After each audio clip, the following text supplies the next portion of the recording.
Assalamualaikum warahmatullahi wabarakatuh. Kembali bersama saya Satrio di channel Serat Nusantara. Kali ini saya akan membawakan sebuah cerita sejarah yang mungkin belum Anda ketahui, sejarah asal-usul Banyuwangi.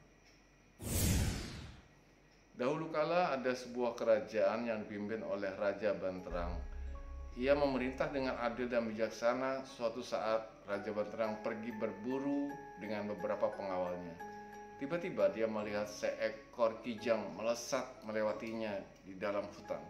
Raja Banterang mengejarnya kijang tersebut sehingga terpisah oleh para pengawalnya. Di pinggir sebuah sungai Raja berhenti. Ia sangat heran betapa cepatnya kijang tadi lari. Tiba-tiba seorang gadis menghampirinya. "Siapakah kau? Apakah kau penunggu hutan ini?" tanya Raja Banterang.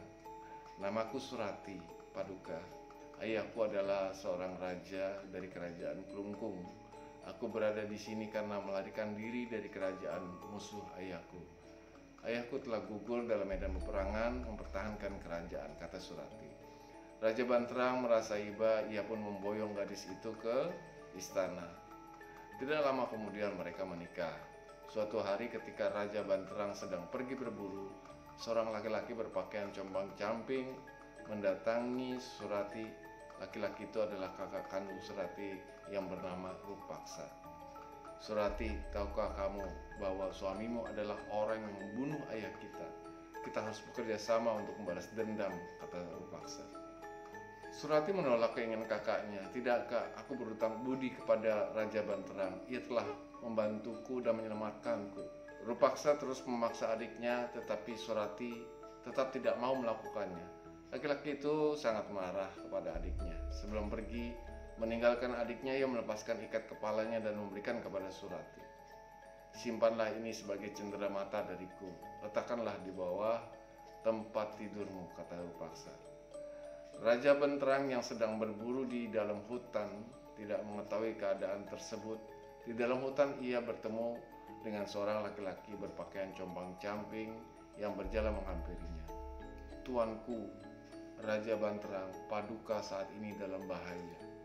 Ada yang sedang berencana membunuh Paduka, yaitu istri Paduka dan orang suruhannya." Raja Banterang sangat terkejut. "Apa buktinya kalau istriku ingin mengkhianatiku? Sekarang kembalilah Paduka ke istana. Carilah sebuah ikat kepala yang letaknya di bawah ranjang istri Paduka. Itu adalah milik laki-laki suruhan istri Paduka yang diminta untuk membunuh Paduka." Semula Raja Banterang tidak meyakini apa yang baru saja didengarnya.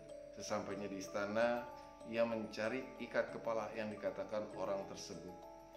Ternyata benar, ia menemukan sehelai ikat kepala di bawah tempat tidur Surati. Raja Banterang marah bukan main kepada istrinya. "Ternyata benar," kata laki-laki itu, "kau sedang berencana membunuhku. Ini buktinya," kata Raja Banterang kepada istrinya. "Kanda, aku tidak mengerti apa maksudmu." Raja Banterang menceritakan bagaimana seorang laki-laki berpakaian kumal dan compang-camping menemui dirinya di hutan. Surati mengatakan bahwa itu adalah kakaknya bernama Rupaksa. Ia menceritakan apa yang diinginkan Rupaksa kepada suaminya, namun Raja Banterang tidak mempercayainya. "Kanda, aku tidak pernah berkhianat. Aku rela berkorban apapun untuk keselamatanmu. Tolong percaya kepadaku," kata Surati. Raja Banterang sudah tersulut emosinya. Ia tetap tidak mempercayai istrinya. Surati berlari ke tepi air terjun dan Raja Banterang mengikutinya.